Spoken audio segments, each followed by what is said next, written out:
Halo teman-teman semua, saya Rika Amelia dengan NIM 24102017 pada mata kuliah Proyek Aplikasi Statistika Matematika akan mencoba membahas mengenai contoh soal pada materi distribusi gamma, luas di bawah kurva, dan juga distribusi Poisson.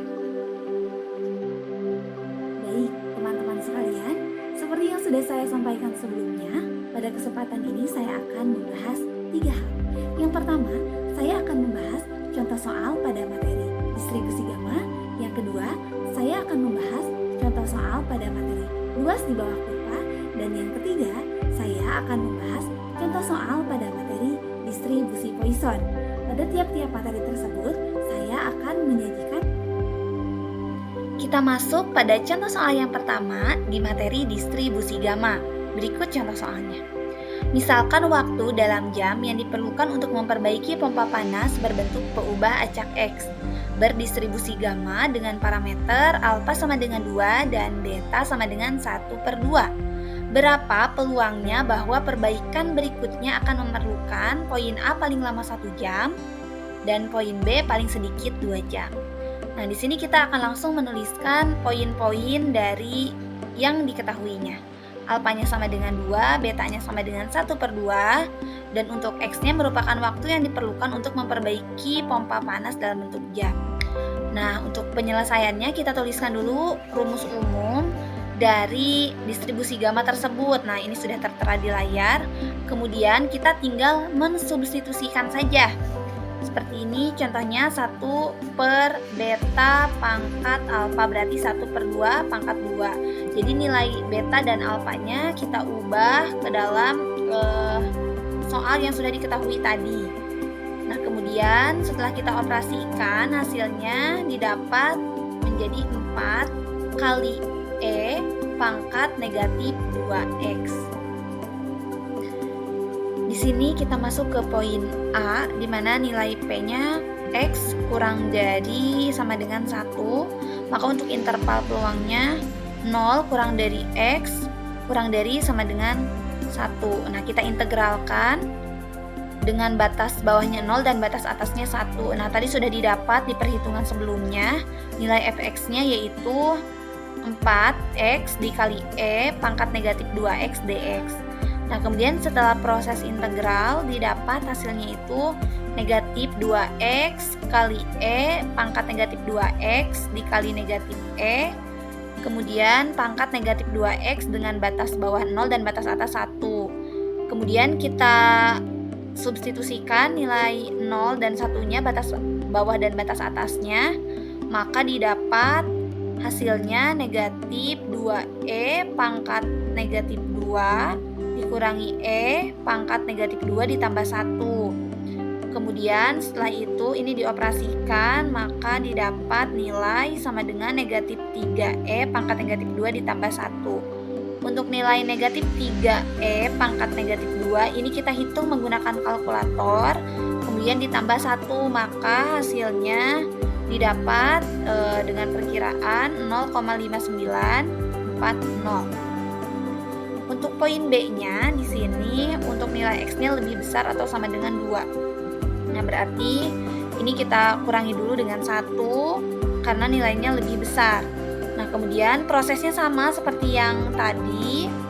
Dan di sini hasilnya didapat 5E pangkat negatif 4. Kemudian sebagai perkiraan hasilnya 0,0916. Nah, di sini kita masuk ke contoh soal yang kedua, yaitu materi luas di bawah kurva. Berikut contoh soalnya.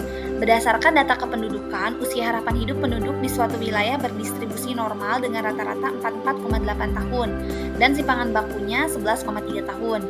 Jika jumlah penduduk mencapai 110 orang, kita diminta untuk menentukan perkiraan jumlah penduduk yang mempunyai harapan hidup dengan usia poin A-nya di atas 60 tahun, poin B-nya di bawah 40 tahun, dan poin C-nya di antara 55.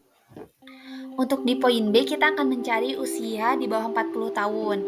Ini juga mudah saja, teman-teman, kita bisa langsung mensubstitusikan saja. Nah, setelah proses substitusi itu, kita akan mendapatkan nilai. Nah, untuk nilai Z ini kita dapat dari tabel distribusi normal baku, itu bisa diakses juga di Google ada ya, teman-teman. Nah, maka hasilnya ini adalah 0,3372. Sama seperti tadi, kita tinggal mencari peluangnya dengan mengkalikan 0,3372 dikali ruang sampelnya, yaitu 110. Maka hasilnya 37,092, maka dibulatkan menjadi 37. Nah, kita akan mengetahui jumlah penduduk yang memiliki harapan hidup di bawah usia 40 tahun ini sebanyak 37 orang. Dan selanjutnya di sini untuk usia di antara 55 dan 60 tahun, ini juga sama, kita tinggal buat saja intervalnya. X di sini lebih besar dari 55 dan kurang dari 60. Kemudian setelah itu kita tinggal mensubstitusikan 55 dikurangi dengan 44,8 dibagi dengan 11,3 kurang dari Z kurang dari 60 dikurangi 44,8 dibagi 11,3, maka didapat nilainya itu 0,90 dan juga 1,35. Nah, kita akan mencari nilai Z dari 1,35, maka didapat 0,5 ditambah 0,4115 sama dengan 0,9115. Nah, ini dikurangi dengan nilai Z dari 0,90. Nah, sekali lagi ini didapat dari tabel Z. Kemudian untuk selanjutnya nilai ini hasilnya 0,8159. Setelah kita operasikan nilainya 0,0956 dan kita tinggal kalikan dengan 110, maka hasilnya adalah 10,516. Setelah itu kita bulatkan menjadi 10. Nah, jadi jumlah penduduk yang memiliki harapan hidup di antara usia 55 dan 60 tahun ini sebanyak 10 orang. Baik teman-teman, kita masuk pada soal yang terakhir, yaitu di materi distribusi Poisson. Untuk soalnya seperti ini, sebuah toko alat-alat listrik mencatat rata-rata penjualan lampu R 40 watt ini setiap hari 5 buah. Jika permintaan akan lampu tersebut mengikuti distribusi Poisson, berapa probabilitas untuk penjualan poin A-nya 0 lampu R dan poin B-nya 3 lampu R. Nah, kita sudah menuliskan poin yang diketahuinya, lambdanya sama dengan 5, dan untuk nilai E pangkat negatif 5 ini adalah 2,71828 pangkat negatif 5. Ini nilai E-nya 2,71828, kemudian pangkatkan dengan negatif 5, hasilnya 0,00674. Untuk nilai E ini sekali lagi bisa kita cari di kalkulator.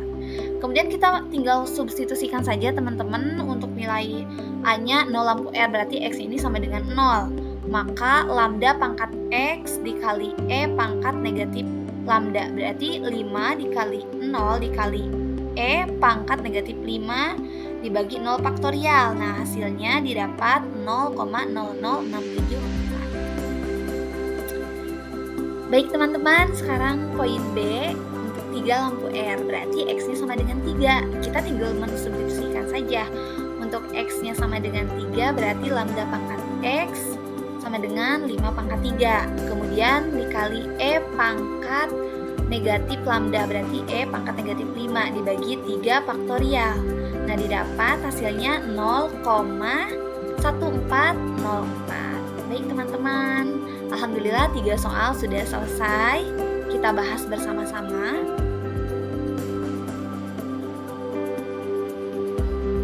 Baik teman-teman, 3 soal sudah saya coba untuk bahas. Sebagaimana pepatah mengatakan bahwasanya tak ada gading yang tak retak, maka dari itu saya mohon maaf apabila terdapat kesalahan dalam pengucapan ataupun dalam penyampaian yang tidak terlalu begitu rinci. Semoga kita dapat bertemu di lain waktu. Terima kasih, bye-bye.